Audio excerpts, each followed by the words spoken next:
I'm Rear Admiral Thomas M. Dykers, retired, bringing you another true account of the silent service. This is the story of the first combat patrol of the USS Cavalla, which had been due to be commissioned in New London, Connecticut on March 1st, 1944. But her captain and some of her officers got the idea that it might make her a lucky ship if her commissioning could be set ahead by one day to the 29th of February in that leap year of 1944. Sailor superstition? Maybe. You can judge for yourself when you've seen the story of the Cavalla's patrol.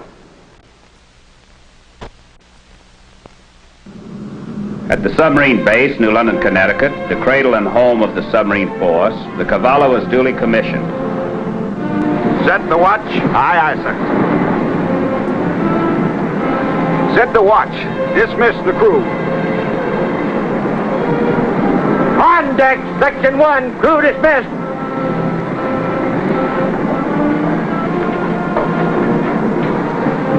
Well, Tom, I just checked the records. Cavalla has the distinction of being the only leap year submarine in the United States Navy. She'll be lucky, sir. I know it. I'd sure like to know what the Navy Department thought before they approved the request. Well, now we got the Cavalla shot with luck. All we need is to make a real crew out of this mob of landlubbers. Well, I'm taking no chances on leap year being enough to do the job right, Chief. My ma sent me this four-leaf clover, and a fellow on our farm gave me the rabbit's foot when I joined up. And a girl I know named O'Brien gave me the St. Christopher medal, and Torpedoman Goldberg gave me the mezuzah. Our leap year lady's well insured. Leap year lady, eh? That's a mighty fine name for her. Her trials completed, Cavalla departed New London on 11 April. During her long trip through the canal to Pearl Harbor and thence to Midway, all hands toiled endlessly to bring their ship and themselves to the highest peak of efficiency. Test dives, torpedo exercises, sonar and radar tracking, gun drills, and 100 others, all in anticipation of combat. On 4 June, while refueling and taking on stores at Midway, some of the submarine captains were called to a top-secret briefing.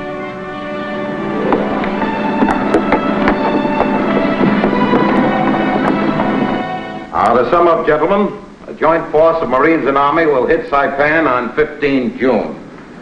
We don't know just where the main Japanese task force is, or more important, where it will be on that date, but we must, repeat, must, locate it and keep it off the beachhead. Therefore, the Admiral wants me to emphasize your primary mission is reconnaissance. Your job is to locate the enemy task force and get that information back where it'll do the most good. Now, bear this in mind. Your mission is to report, not attack. That's all, gentlemen. Well, how about that, Jim? All in a day's work, huh? Just report, don't attack. Well, sure, for the Albacore. Just offhand, I can remember she sunk a cruiser, 2 destroyers, a cargo ship, and a bunch of others. But this is Cavalla's first patrol. Well, the officers and men of the Albacore aren't going to like it a bit more than Cavalla's. That I can promise you. Well, I'm not sure I'll tell my boys about it, Jim. Liable to take the edge off. Well, maybe by the time we sight a target, our orders will have been changed. I hope so. Here's hoping your leap year lady won't stay in Old Maid too long. On 4 June, Cavalla departed Midway. So what are you raving about, Chief? Sure, it's my birthday today. Who ought to know? You or me? Why is it always me which has to educate you poor dumb swabbies? What do you think today is, boy? I don't think, I know. We sailed from Midway yesterday morning, right? Right. And yesterday was June 4th, right? Right. So what does that make today? June 6th. What? Nah, take it easy, son.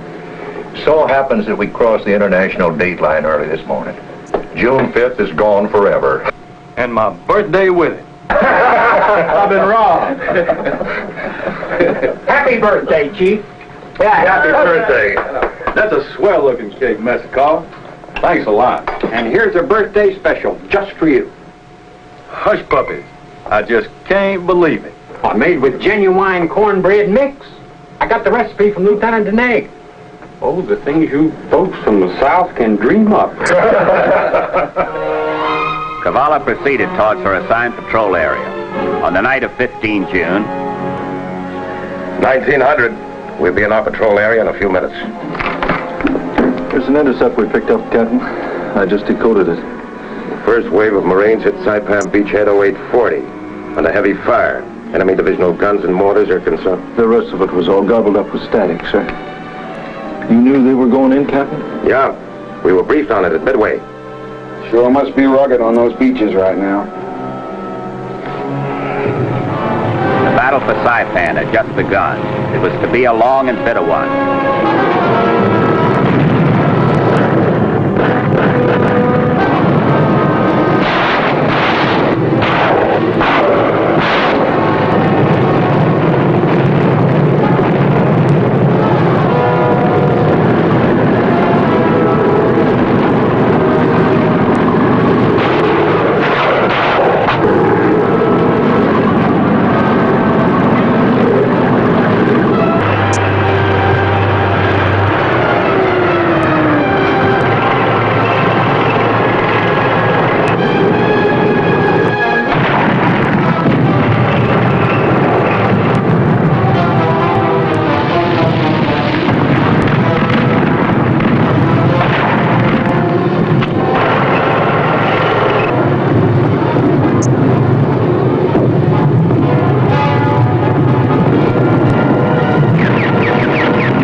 At 2300 the following night, 16 June, aboard Cavalla.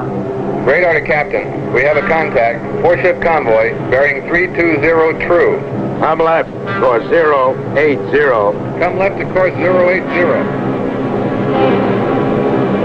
There they are, 2 large ships. 1, 2, 3 destroyer escorts making high speed. See them, Tom? Those two big ones look like tankers. TDC and plot show they're making 23 knots, and the range is opening fast. Too much speed for us to have a prayer of making an end around and overtaking them. Get off a contact report to Com Subpack. Urgent precedence. Those tankers may mean that the big stuff is somewhere around. Let's hope so, sir. And let's hope we're in position to fire a nice bunch of fish at them.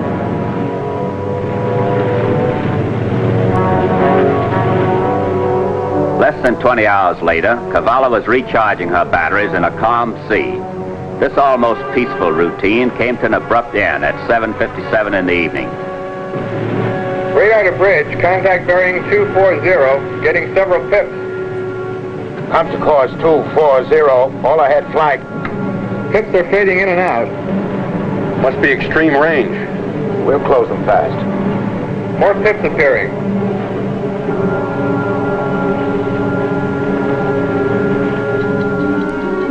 Pips are getting strong and steady. 7 large pips showing now. 1 very large. Range 25,000 yards. How do you figure it, Captain? Only one thing it can be. A large enemy task force. The big pip's probably a carrier or a battleship. The others are cruisers or destroyers. We ought to be close enough any minute to spot them. Picking up confused sounds of distant screws. Sounds like several ships. Oh, very well, Tom. Got them. Clear the bridge! Dive! Dive!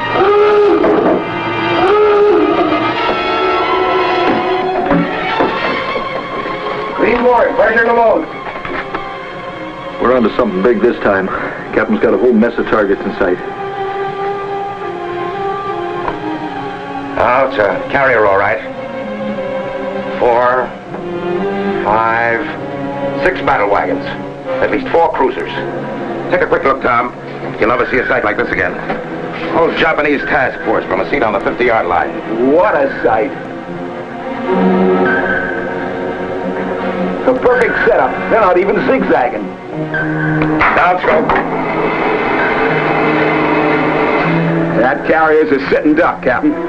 Generated bearing 335, range 3000. All torpedo tubes ready. More screws coming fast. Sounds like destroyers. At least 5, maybe more. Closing fast. Shifting to short scale. Your mission is to report, not attack. Your mission is to report, not attack. Carrier, right in our laps. Do your stuff, fella. Please. Torpedo depth settings, Captain. Generated bearing 295, range 1400. Outstroke.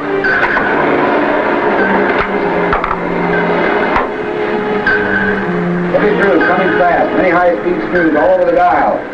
Downstroke. Take it down to 100 feet. Sir? No choice, Tom. Our orders to report, not attack.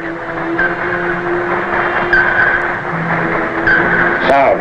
Make every attempt to count the number of ships as they pass.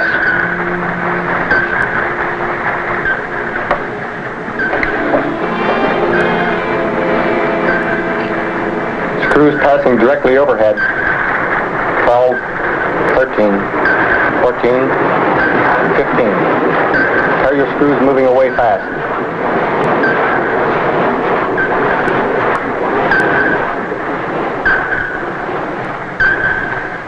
They must have a couple of destroyers covering.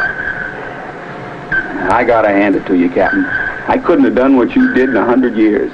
I'd have knocked off that carrier and taken my chances. Report or no report. No, you wouldn't, Tom. You're just saying that because you haven't had the time to think about it that I have. If we'd attacked, we might have been counterattacked and sunk.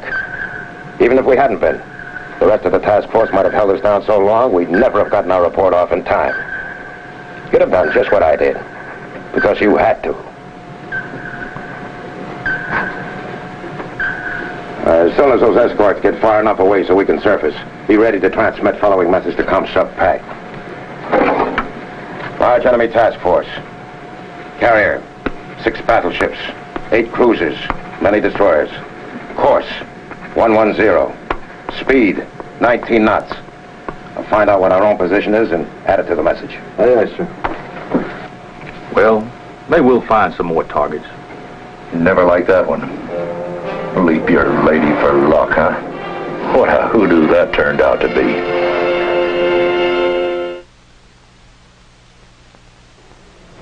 During the next couple of days, Cavalla was far from being a happy ship. Here you are, Malco. I fried up another bunch of those hush puppies for you. Thanks a lot, Miss Carr. I guess I'm just not very hungry.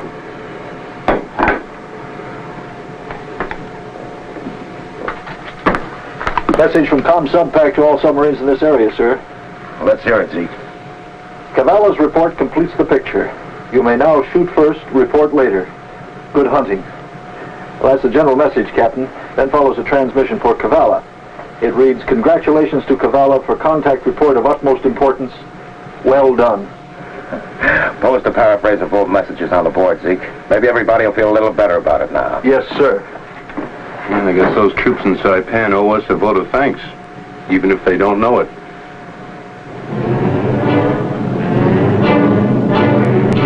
Meanwhile, our ground forces were fighting grimly toward their objectives, unaware that the Japanese task force Cavalla had spotted was headed for them. The avowed enemy mission was to support their troops on Saipan and to bring about the complete destruction of the attackers. But with Admiral Spruance certain of the location, course, and objectives of the Japanese task force, he could now order Admiral Mitchell's Task Force 58 into position for attack. The morning of 19 June, the day that was to be the payoff, though no one could know that as yet. The first word came shortly before 10 o'clock. Just picked up an intercept, Captain, from Com Subpack to the Albacore. Reads, intelligence believes carrier you sank was Taiho. Great work. You think that was the carrier we saw, Captain? Oh, sounds probable, Tom. Well, as long as we had to pass her up, I'm sure glad Jim Blanchard got her.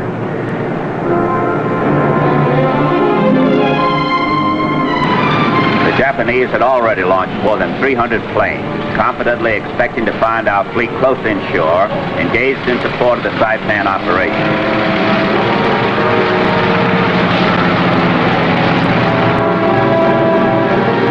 They were completely unaware that at 10:05 that morning, 100 miles nearer than they knew, Admiral Mitchell had given the orders to launch his fighters.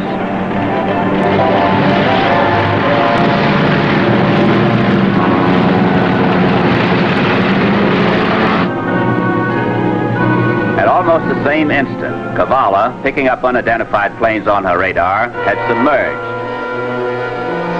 Just 43 minutes later, Getting confused water noises. Bearing 297. Up, scope. Same bearing as those planes were, Tom.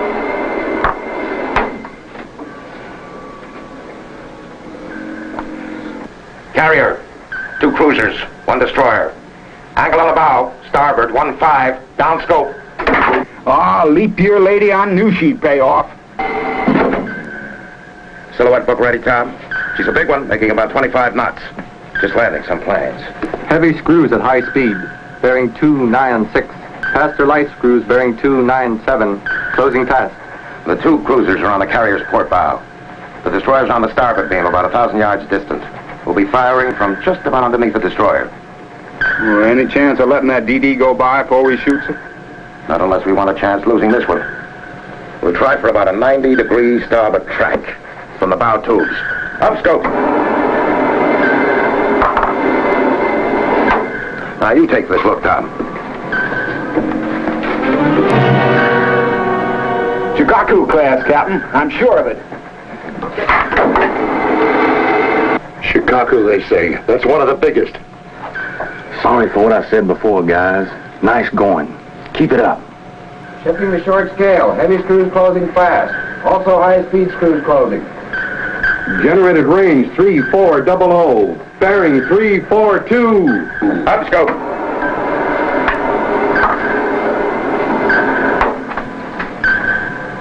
Take a quick look, Jug.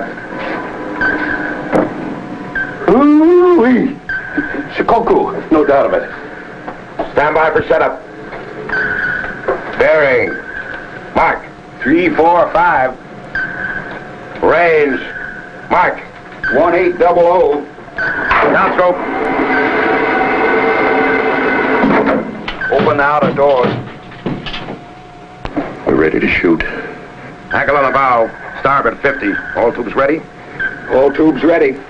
Normal order. Speed high. Set depth at 15 feet. Normal order, speed high, depth set 15 feet. High-speed screws coming fast. Oh, that must be the destroyer. Up scope. Angle on the bow. Starboard 5-5. Destroyer coming right at us. Down scope. This is it. Final bearing and shoot. Up scope. Stand by. Bearing. Mark. 348. Down scope. Set. Shoot. Number 4 fired electrically. Number 5 fired electrically. Blood negative. Take her deep. Number 6 fired electrically. Estimate 48 seconds torpedo running time. All ahead flank. All ahead flank. Rig for depth charge. Rig for silent running. 45 seconds. 46. 47. 48. 49. 50. Hit! Number 2 hit. Number 3 hit. Left full rudder. Left full rudder.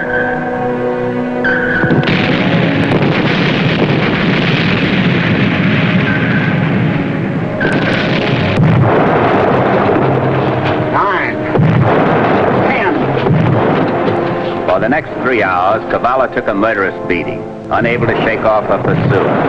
A total of 106 depth charges battered her, breaking loose her shaft packing, flooding her main induction pipes, forcing her to run at a steadily increasing up angle, merely to maintain her depth. But in the sky above her, the almost incredible victory, which was to be dubbed the Marianas Turkey Shoot, was in full swing. The Japanese, taken by surprise, were losing planes literally by the hundreds.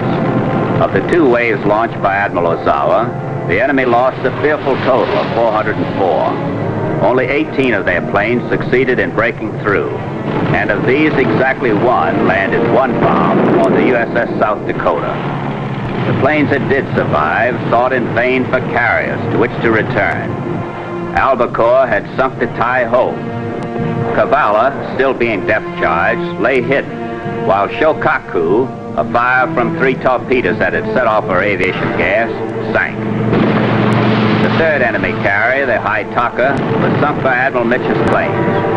Before the battle had ended, our flyers were to account also for an enemy fleet oiler and a destroyer, as well as badly damaging 3 other carriers, a battleship, and 3 cruisers. It was a dark day for the Imperial Japanese Navy, and its foundation had been laid when Admiral Spruance received Cavalla's vital intelligence report. While our troops pressed forward to victory on Saipan, none of them knew that they owed a great part of their immunity from aerial attack that might have overwhelmed them to 88 officers and men aboard a submarine on her maiden patrol. Nothing for the last half hour. Sound? Are you getting anything? No, sir. Well, let's go up and take a look. Plane up slowly to periscope depth. Up slowly to periscope depth. It'll have to be slowly, Captain. We got a 4-degree up angle just to hold even. And I tell you, there were 105 depth charges. I counted. Well, who didn't? But there was 106. You missed 1 double header. Oh, as long as we sank that carrier, who cares?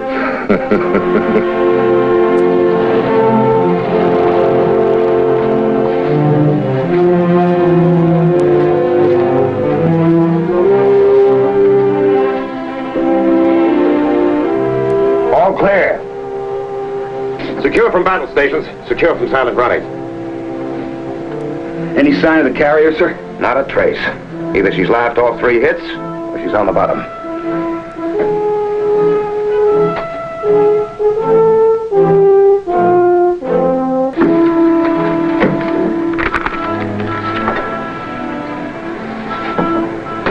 This is the captain. Now hear this, all hands. We just received the following message from ComSub PAC. Cavalla sinking at Chicago confirmed by 2 planes from Lexington who saw her sink in flames. Cavalla's contact report helped make this Turkey shoot by carrier aircraft possible. Proceed Saipan for fuel. You helped take it. Now use it.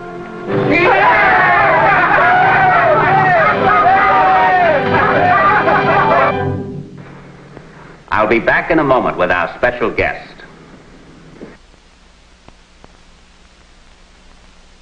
And now it gives me great pleasure to present to you Captain James B. Castler, retired, who was a navigator of the Cavalla during the memorable scenes you have just witnessed. It's good to see you again, Jug.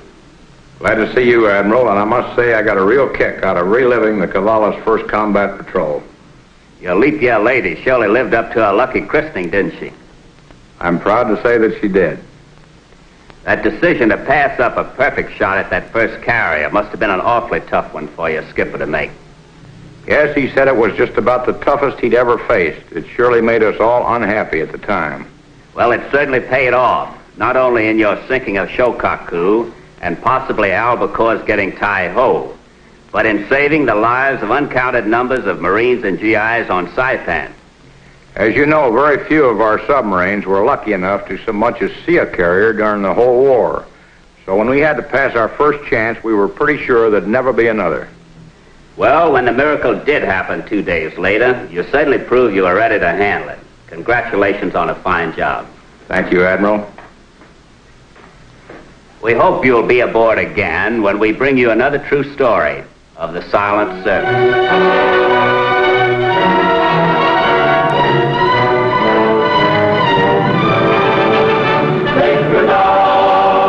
Up deep blue, underneath the ocean, we'll control the ocean wide. From down, down, underneath the sea, safe and close, we'll pass the word in the future's yet to be. That will say, as long as there's a submarine underneath the sea, the rig for dive and take the down, down, go down, down, underneath the ocean. Fearless men will find me down in the deep blue underneath the sea.